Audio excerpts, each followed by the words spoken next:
Between 1988 and 2025, British Airways cut Gatwick to JFK 4 times. Virgin Atlantic dropped it, Delta dropped it twice, Laker Airways, the pioneer of the route, dropped it when they went bankrupt 5 years after starting the route, Norwegian Air Shuttle dropped it, and JetBlue. The only airline that remains is Norse Atlantic. With so many airlines failing on both sides of the Atlantic despite the demand, it can only come down to one thing: Heathrow. By far the most preferred airport for business travelers, with the exception of London City Airport, which used to have flights to JFK, Heathrow is the most dominant airport for long-haul flights. Part of Heathrow's dominance wasn't just because of convenience, but because of limited access. This, for a time, gave Gatwick some strategic value, but the airport couldn't take advantage of the premium travelers who preferred Heathrow instead. And this didn't happen by accident. Heathrow was connected to central London by the Piccadilly line in 1 hour or less, while the M4 motorway offered a convenient connection to the city by car, even if it was frequently congested. That is, it often offered a faster route into the city compared to the A23 and M23 motorways from Gatwick. And although express service to Victoria Station started at Gatwick in 1984, Heathrow followed in 1998 with a direct line to Paddington Station in as little as 15 minutes, connecting the airport to affluent neighborhoods like Kensington, Chelsea, or Notting Hill. As these new transportation options were coming and new code-share agreements were put into place, like British Airways and American, even further changes were underway. Virgin Atlantic, which had its first flight in the late 80s from Gatwick to Newark, where they quickly then added flights to JFK after this, quickly got access to Heathrow Airport in the early 90s thanks to heavy lobbying from Richard Branson. Before, British Airways was the only British airline that had access to Heathrow, meaning that airlines like Virgin Atlantic had an incentive to use Gatwick instead. But as soon as they got access to Heathrow, routes like JFK to Gatwick went over there instead, while Gatwick was becoming more known as a holiday destination since airlines like Virgin Atlantic kept destinations like Las Vegas and Orlando. This really cemented the identity of Gatwick as a non-premium airport. From the US airlines perspective, Heathrow was always the preferred airport. Only 2 airlines were allowed to operate into Heathrow, which were TWA and Pan Am. When these airlines had financial difficulty, that later changed to American and United. Meanwhile, other airlines like Delta, which had operated a flight from Gatwick to JFK for decades, were on the sidelines. But the moment that the floodgates opened at Heathrow, where the British signed an open skies agreement with Europe and the US, this meant that the restriction on the amount of airlines flying into Heathrow was no longer in place. This was in 2008. So along with many other airlines like Continental, they moved their operation over to Heathrow,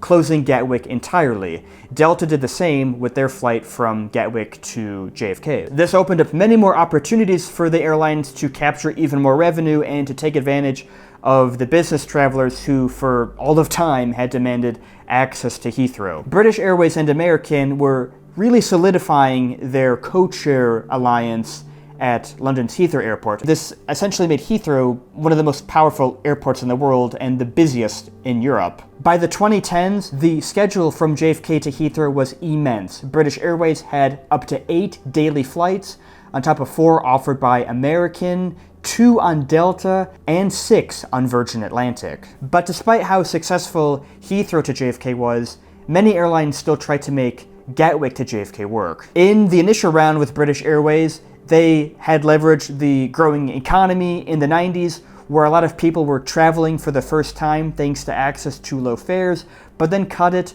when the recession happened in the early 2000s and international demand had plummeted. A similar story followed in 2009, but there's more nuances here as well.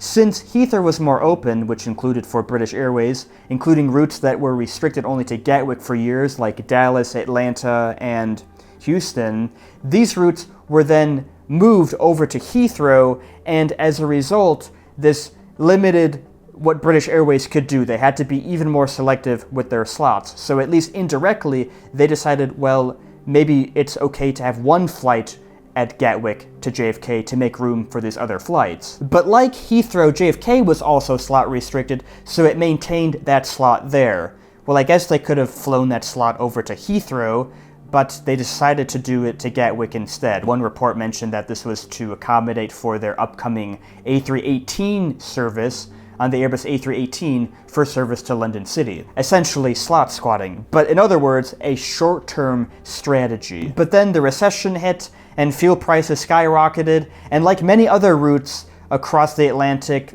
this one from Gatwick to JFK on BA was cut. Then by 2014, the economy had rebounded, and Norwegian Air Shuttle decided to enter the market with 2 daily flights on a Boeing 787 Dreamliner. At this point, airlines were making money, and transatlantic capacity was continuing to break records, just like it had done a decade before. So British Airways decided that they wanted to protect Gatwick to JFK by re-entering the market in 2016, where Norwegian Air Shuttle upgraded the route with up to 3 daily flights by 2018, which is where Norwegian started to face some problems. Since they relied on the Boeing 787, specifically with Rolls-Royce engines, many of their initial aircraft were delayed, meaning that they had to wet lease out their aircraft for another airline to operate the route. This confused a lot of customers, where as many as one of their 2 daily original flights were operated by airlines like Wamos Air. Entirely different crew, staffing, all of that. And like every airline before,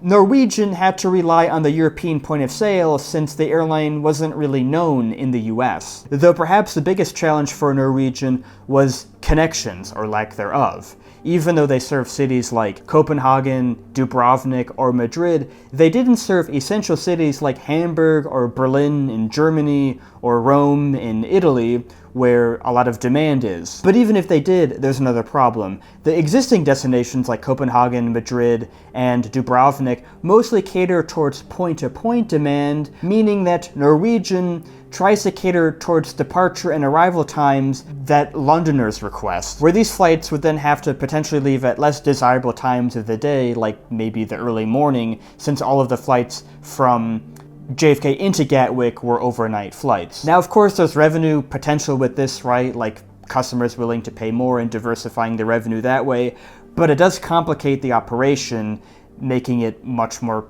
costly to run. And since Norwegian Air Shuttle operated as a low-cost airline, this wasn't really part of their business model, especially since people who flew on this route cared more about price, specifically between New York and London, and nothing else. And even if Norwegian did offer connections, then bigger airlines like British Airways or even external hubs could offer attractive fares. But then again, in the early 2020s, demand collapsed and fuel prices surged. This left Norwegian's aggressive growth strategy exposed, though this also applied to airlines like British Airways, which then canceled the route again. But by 2021, flights between Gatwick and JFK resumed, thanks to a new airline, JetBlue. Initially, it seemed promising with all the revenge travel heading into Europe and less capacity being flown between New York and London. But the JFK to Gatwick flight by JetBlue quickly became a product-market mismatch. JetBlue operated this flight with an Airbus A321neo, which had lie-flat seats. Historically, flights out of Gatwick favored more price-conscious travelers who were looking for bargain and were willing to put up with an economy seat. It also probably didn't help that JetBlue just had one flight on a narrow-body aircraft, where other airlines flew it with wide-body aircraft with up to hundreds of seats in economy. And as an American carrier, JetBlue couldn't really cater as well towards the local customers who were used to flying with British Airlines over the decades, which is especially problematic since, of course, the American travelers for many years now were used to flying to Heathrow. But perhaps for JetBlue, the biggest problem was lack of connections out of Gatwick when they had an opportunity to do so at Heathrow. So once JetBlue had established themselves more at Heathrow, they decided to pull the plug on the Gatwick to JFK route. British Airways quickly followed, as did Delta, where Delta also has an interesting piece of this story.